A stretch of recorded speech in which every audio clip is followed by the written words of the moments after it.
വനനിയമ ഭേദഗതിയിൽ മുഖ്യമന്ത്രി അതൃപ്തി അറിയിച്ച് കേരള കോൺഗ്രസ് എം. കർഷക വിരുദ്ധ നടപടി ഉണ്ടാകില്ലെന്ന് മുഖ്യമന്ത്രി ഉറപ്പു നൽകിയെന്ന് കൂടിക്കാഴ്ചയ്ക്ക് ശേഷം ജോസ് കെ മാണി പറഞ്ഞു. നിയമ ഭേദഗതിയിൽ സർക്കാരിനെതിരെ ക്രൈസ്തവ സഭ നിലപാട് കടുപ്പിക്കുകയാണ്.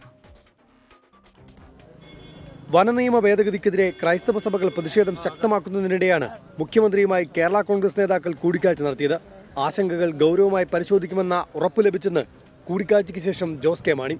വനമന്ത്രിയുടെ നിലപാടിലെ അതൃപ്തിയും ജോസ് കെ മാണി മറച്ചുവെച്ചില്ല. വനംവകുപ്പ് മന്ത്രി പറഞ്ഞിട്ടുണ്ട്, അതിനകത്ത് അദ്ദേഹം പറഞ്ഞ കാര്യങ്ങൾ ചിലപ്പോൾ ഉദ്യോഗസ്ഥർ തെറ്റിദ്ധരിപ്പിച്ചതായിരിക്കാം. ജനവിരുദ്ധമായ, കർഷക വിരുദ്ധ, മലയോര കർഷക വിരുദ്ധമായ അല്ലെങ്കിൽ അവരുടെ താല്പര്യ വിരുദ്ധമായ ഒരു നടപടിയും ഉണ്ടാകില്ല എന്ന് വളരെ വ്യക്തമായി മുഖ്യമന്ത്രി അറിയിക്കുന്നു. നിയമ ഭേദഗതിയിൽ സർക്കാരിനും വനമന്ത്രിക്കുമെതിരെ നിലപാട് കടുപ്പിക്കുകയാണ് ക്രൈസ്തവ സഭ. വനമന്ത്രിക്ക് നേരം വെളുത്തിട്ടില്ലെന്നും ശക്തമായ പ്രതിഷേധമുയരുമെന്നും താമരശ്ശേരി രൂപതാ ബിഷപ്പ്.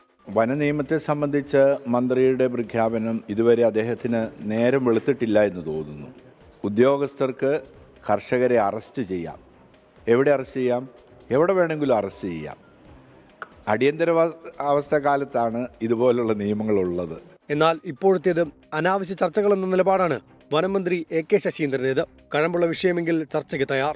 നിലവിലുള്ള ബില്ലിൽ വരുത്തിയിട്ടുള്ള മാറ്റങ്ങൾ ഏതൊക്കെയാണ്, അതിൽ ഏതൊക്കെ മാറ്റങ്ങളോടാണ് വിയോജിപ്പ്, അത് വ്യക്തമാക്കിയാലാണ്. അതിൽ ന്യായമായ കാര്യങ്ങളുണ്ടെങ്കിൽ, കഴമ്പുള്ള വിമർശനമുണ്ടെങ്കിൽ മുൻവിധികൾ ഇല്ലാതെ സംസാരിക്കാനും ചർച്ച ചെയ്യാനും ഗവൺമെന്റ് തയ്യാറാണ്. വനനിയമ ഭേദഗതിക്കെതിരെ ക്രൈസ്തവ സഭാ സംഘടനകളും കേരള കോൺഗ്രസും ഒരുപോലെ എതിർപ്പുന്നയിച്ചതോടെ സർക്കാർ പ്രതിരോധത്തിലായി.